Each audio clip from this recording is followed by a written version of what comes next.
வணக்கம். நீங்கள் இணைந்து கொள்வது நியூஸ் ஃபர்ஸ்டின் பிரதான செய்திகளோடு. இன்றைய விரிவான செய்திகளுக்கு செல்லும் முன்னர் முதலில் தலைப்புச் செய்திகள். நாட்டின் தலைமைத்துவத்தை தீர்மானிக்கும் உரிமை வெளிநபர்களுக்கு வழங்கப்படக்கூடாது என அரசாங்கம் நவநீதம் பிள்ளைக்கு பதில் வழங்கும் வகையில் தெரிவிப்பு. நவநீதம் பிள்ளை தொடர்பில் மக்கள் விடுதலை முன்னணி கருத்து.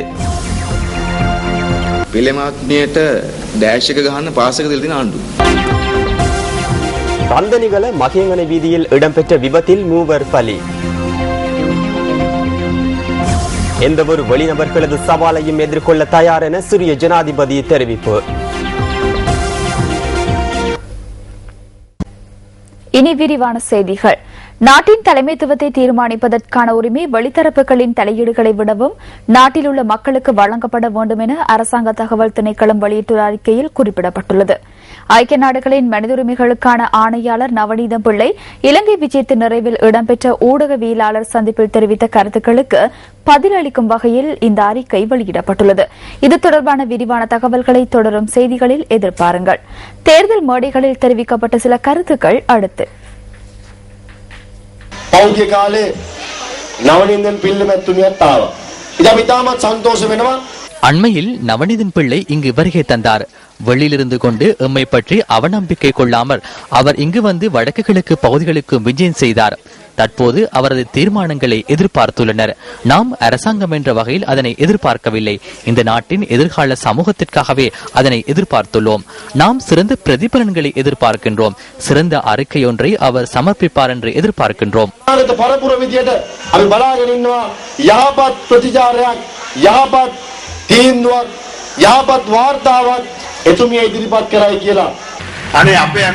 நமது அமைச்சர் ஒருவர் திருமணம் செய்து கொள்வதற்கு யோசனை ஒன்றை கொண்டு வந்தமை சிறந்த விடயமில்லையாம். இந்த யோசனை நாட்டுக்கு ஏற்படுத்தும் அசௌகரியமாம். எதிர்த்தரப்புக்கு இது பெரும் பிரச்சனையாக உள்ளது. அது மட்டுமல்ல, அண்மையில் நாய்கள் மனம் புரிந்து கொண்டன. அது இதனை விடவும் பிரச்சனையாகிவிட்டது. நாய்கள் மனம் புரிந்து கொண்டமை தொடர்பில் என்ன நினைக்கிறீர்கள் என கேட்டு தொலைபேசி அழைப்புகள் சில எனக்கும் வந்தன. எனக்கும் ஒன்றும் தெரிவிப்பதற்கு இல்லை. சில நாடுகளில் மனிதர்கள் நாய்களை போன்று செயற்படும் போது நாய்கள் மனிதரை போன்று செயற்பட்டுள்ளன. அந்த அளவு பிரச்சனையான ஒன்றல்ல. இருந்த போதிலும் எதிர்கட்சியினருக்கு அதுவும் பிரச்சனையாக உள்ளது. நாட்டில் இன்று என்ன நடக்கிறது, சமூகத்திற்குள் என்ன நிகழ்கிறது என்பன குறித்து விழிப்புணர்வு இல்லை.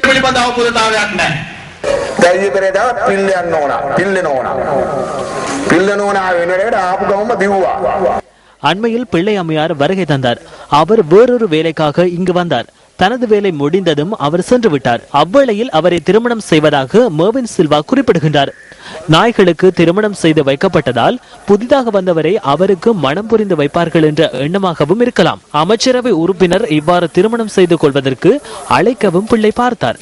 நாடு முழுவதிலும் சிறுவர் மற்றும் துஷ்பிரயோகம் நிறைந்துள்ள நாடு இது என எண்ணி மீண்டும் அவர் நாடு திரும்பிவிட்டார்.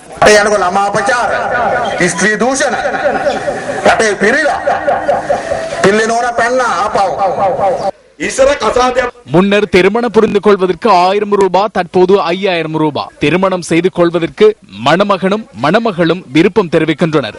அவர்களது பெற்றோர்களும் விரும்புகின்றனர். இனி திருமணம் செய்து வைப்பதற்கு மாத்திரமே உள்ளது. எதற்காக அரசாங்கத்திற்கு 5000 கொடுக்க வேண்டும்? நமது வாழ்க்கையில் வேறு சில விடயங்களும் உள்ளன. நாம் பிறக்கும் போது 300 ரூபாய், நாம் திருமணம் செய்து கொள்ளும் போது 5000 ரூபாய், நாம் உயிரிழக்கும் போது 2000 ரூபாய். சிந்தித்து பாருங்கள். தமிழ் தேசிய கூட்டமைப்பின் தேர்தல் பிரசார கூட்டம் நேற்று மாலை கிளிநொச்சி கண்டாவளையில் நடைபெற்றது. அங்கு தெரிவிக்கப்பட்ட சில கருத்துக்கள் அடுத்து. நாங்களாக வாழ விரும்புகிறோம். எங்கள் மண்ணிலே நாங்கள் ஆள விரும்புகிறோம். எங்கள் மண்ணில் எங்கள் நியதிகளை தீர்மானிக்க நாங்கள் விரும்புகிறோம். வடக்கிலே 1,02,200 பரப்பு காணிகள் ராணுவ தேவைக்கென எடுக்கப்பட்டிருக்கிறது. யாழ்ப்பாண மண்ணினுடைய வெத்திலை செய்கை, முந்திரிகை செய்கை, யாழ்ப்பாண மண்ணுடைய கடல் வளம், யாழ்ப்பாண மண்ணினுடைய மரக்கறி வளம், இந்த யாழ்ப்பாணத்தின் பொருளாதார வளமே முதுகெலும்பாக இருக்கிற அந்த வலிகாமம் வடக்கை அப்படியே சுருட்டி வைத்திருக்கிறார்கள் கையிலே. ஆகவேதான் நாங்கள் நினைக்கிறோம், நாங்கள் கேட்கிறோம், ஒரு ஜனநாயக ரீதியாக இந்த மண்ணிலே எங்களுக்கு ஒரு தீர்வு வழங்கப்பட வேண்டும் என்று நீங்கள் சிந்தித்து பாருங்கள். அபிவிருத்திக்கு எதிரானவர்கள் அல்ல, எங்களுக்கு அபிவிருத்தி வேண்டும். நாங்கள் அபிவிருத்தி என்பது ஒரு நாட்டினுடைய பிரஜைகள். நாங்கள் இலங்கை என்கிற நாட்டுக்குள் தமிழர் என்கிற ஒரு தேசிய இனம் இறமையுள்ள இனமாக இந்த மண்ணிலே வாழ்ந்து கொண்டிருக்கிறது. இந்த இனத்தினுடைய வாழ்வியல் உரிமைகள் அங்கீகரிக்கப்பட வேண்டும். எங்களுக்கு வாழுகின்ற வீடும், எங்களுக்கு போக்குவரத்து செய்கின்ற பாதையும், எங்களுக்கான குடிக்கின்ற நீரும் வழங்க வேண்டியது அரசினுடைய கடமை. எத்தனை பேருடைய வீடுகளிலே பஞ்சம் இருந்தது. 6வது ஒரு தாய் தன்னுடைய பிள்ளைகளை கிணற்றிலே தள்ளிவிட்டு செத்தாளா? எங்காவது பிள்ளைகள் தன் தாய் தந்தையை கொல்லுவதற்கு லைட்டு பிடித்தார்களா? ஆகவே நாங்கள் இந்த மண்ணிலே மிக செழிப்பாக வாழ்ந்தவர்கள். 2009 நாங்கள் இருந்ததை விட இப்பொழுது நாங்கள் உலகத்திலே மிகவும் பலமான சக்தியாக நாங்கள் அரசியல் ரீதியாக இருக்கிறோம். இன்று எங்களுக்காக ஐக்கிய நாடுகள் சபை பேசுகிறது. நாங்கள் இந்த ஒரு சர்வதேச ரீதியான வலைக்குள் எங்களுடைய பிரச்சனை கொண்டு செல்லப்பட்டிருக்கிறது. இலங்கையில் உள்ள எல்லா மாகாணங்களிலும் மாகாண சபைகள் இருக்கின்றன. அங்கே ஒரு பிரச்சனையும் இல்லாமல் மாகாண சபைகள் தங்களுடைய கர்மங்களை ஆற்றி மக்களுக்குரிய சேவைகளை வழங்கிக் கொண்டிருக்கிறார்கள். ஆனால் கிழக்கிலும் வடக்கிலும் தான் இந்த கெடுபிடியை இந்த அரசாங்கம் ஏற்படுத்தியிருக்கிறது. அதற்கு ஒரு முடிவு காட்டுமாறுவே நாங்கள் இந்த தேர்தலிலே களமிறங்கியிருக்கிறோம். காணாமற் போனோருடைய பட்டியல் நீண்டு கொண்டே போகின்ற பொழுது கண்டாவளியிலும் இருந்தும் காணாமற் போனவர்கள் யார் என்று இன்னுமே கண்டுபிடிக்க முடியாத நிலை இருக்கிறது. இங்கு இருக்கின்ற மக்கள் கூட்டத்தில் பலர் இன்னும் வவுனியாவிலும் யாழ்ப்பாணத்திலும் கொழும்பிலும் வாழ்கிறார்கள். அவருடைய வீடுகள் எல்லாம் பூட்டி இருக்கிறதை ஒழிய அங்கே மக்கள் வாழ்வதில்லை. பாடசாலையிலே மாணவர்களுடைய எண்ணிக்கை குறைவாக இருக்கிறது. இவர்கள் எல்லாம் ஏன் வரவில்லை இங்கே? அவர்கள் அந்த பயப்பீதியினாலே இன்னமும் முடங்கி போயிருக்கிறார்கள். இன்னும் ஒரு 20 நாட்களிலே எங்களுடைய இந்த தேர்தல் முடிவடையும். தேர்தல் முடிவடைந்த பின்னர் 22ஆம் தேதிக்கு பின்னர் மாகாண சபையை நாங்கள் அமைக்கின்ற பொழுது, ஆட்சி பீடம் நாங்கள் ஏறுகின்ற பொழுது 3-2 பெரும்பான்மையுடன் நீங்கள் எங்களை அந்த ஆட்சி பீடத்துக்கு நீங்கள் அனுப்பி வைத்தீர்களானால் நாங்கள் இந்த அரசுக்கு ஏதோ ஒரு முடிவை எங்களுக்கு கொண்டு தர வேண்டும் என்று சொல்லி மிகுந்த அழுத்தங்களை கொடுப்பதற்கு ஆயத்தமாக இருக்கிறோம். இன்று அபிவிருத்தி என்ற போர்வையிலே ஒரு மின்சார வயர்களையும் இந்த ரோட்டையும் காட்டிக்கொண்டு வாக்கு கேட்கின்ற ஒரு மக்களின் முன்னாலே யதார்த்த நிலைமைகளை புரிய வைப்பதற்காக இந்த தேர்தலிலே நாங்கள் போட்டியிடுகின்றோம். உண்மையிலே இன்று வழங்கப்படுகின்ற நியமனங்களை பற்றி நான் ஒரு சில கருத்துக்களை உங்களுக்கு சொல்ல வேண்டும். பல வருட காலமாக இந்த மண்ணிலே, இந்த மாவட்டத்திலே தொண்டராசிரியர்களாக இருந்தவர்கள் பலர். இதை சில நேரம் சில ஆசிரியர்கள் இருக்கக்கூடும். அந்த 4 வருடங்களுக்காக அவர்களுடைய நியமனங்களை தடுத்து வைத்து இந்த தேர்தல் ஒன்று வருகின்றது.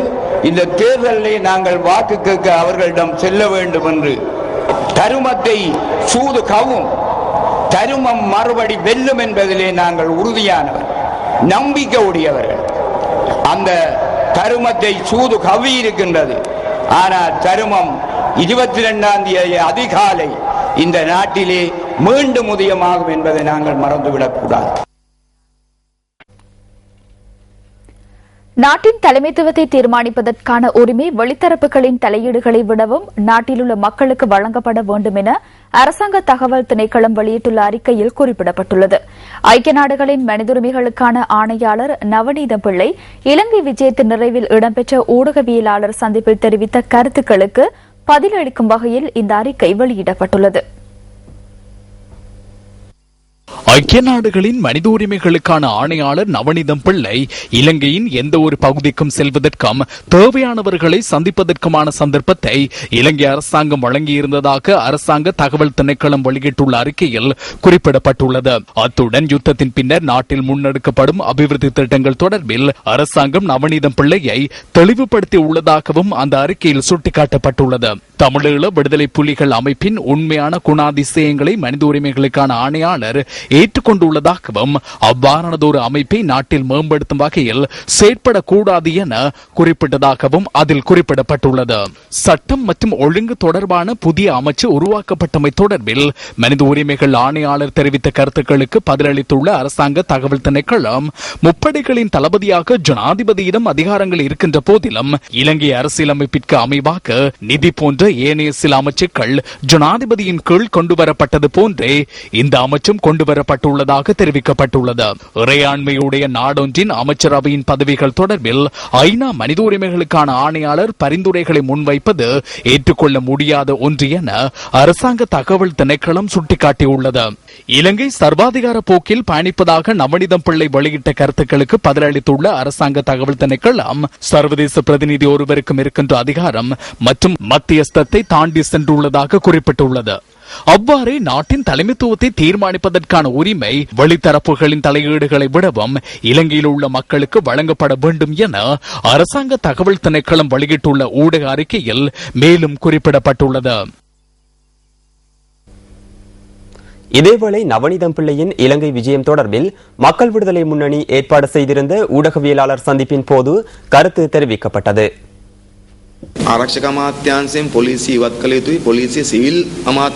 பாதுகாப்பு அமைச்சின் கீழ் இருந்து போலீஸ் அகற்றப்பட வேண்டும், சிவில் அமைச்சின் கீழ் போலீஸ் திணைக்களம் கொண்டுவரப்பட வேண்டும் என்ற விடயம் கற்றுக்கொண்ட பாடங்கள் மற்றும் நல்லிணக்கத்துக்கான ஆணைக்குழுவின் அறிக்கையில் குறிப்பிடப்பட்டுள்ளது.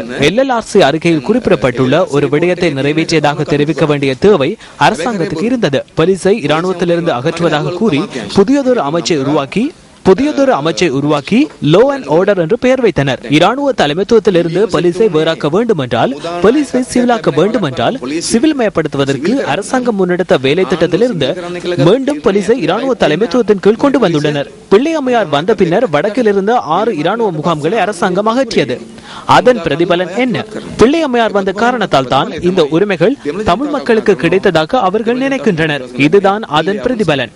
அந்த கௌரவம் பிள்ளை அம்மையாருக்கு செல்கின்றது. இந்த நாட்டு மக்கள் கோரிக்கை விடுத்த போது அதனை இந்த அரசாங்கம் நிறைவேற்றி இருந்தால் அந்த கௌரவம் நிச்சயமாக அரசாங்கத்துக்கு சென்றிருக்கும். பிள்ளை அம்மையாரின் இந்த விஜயத்தின் போது இருவிதமாகத்தான் அரசாங்கம் செயற்பட்டது. இதனூடாக இலங்கைக்கு நன்மை கிடைக்கவில்லை. பிள்ளை அம்மையாரின் விஜயம் தடைப்படவும் இல்லை. இலங்கையில் அவரின் சுற்றுப்பயணம் தடைப்படவில்லை. பிள்ளை அம்மையாரின் அறிக்கை நிறுத்தப்படவில்லை. அரசாங்கத்தின் செயற்பாடுகளினால் தேவையற்ற சில விடயங்கள் இந்த அறிக்கையில் உள்ளடக்கப்படுகின்றன. பிள்ளை அம்மையாருக்கு இந்த சந்தர்ப்பத்தை அரசாங்கம் ஏற்படுத்தி கொடுத்திருக்கின்றது. இன்றைய பத்திரிகைகளில் வெளியான கேலி சித்திரங்களில் இருந்து நாம் தெரிவு செய்த கேலி சித்திரம் அடுத்து.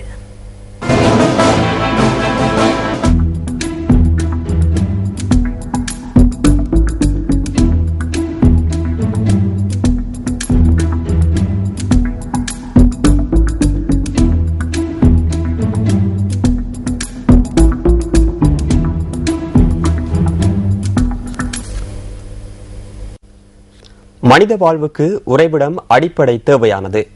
கடந்த கால அசாதாரண சூழ்நிலைகளால் பாதிக்கப்பட்ட மக்களுக்கு வீட்டுத் திட்டங்கள் வழங்கப்படுகின்ற போதும் சில இடங்களில் மக்கள் புறக்கணிக்கப்பட்டுள்ளமையும் சுட்டிக்காட்டத்தக்கது.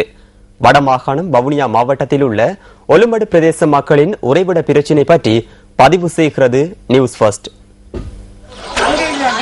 வடமாகாணம் வவுனியா மாவட்டத்தின் ஒட்டுசுட்டான் பிரதேச செயலாளர் பிரிவில் உள்ளது ஒலுமடு கிராமம். இந்த கிராமத்தில் சுமார் 200க்கும் மேற்பட்ட குடும்பங்கள் வசிக்கின்றன.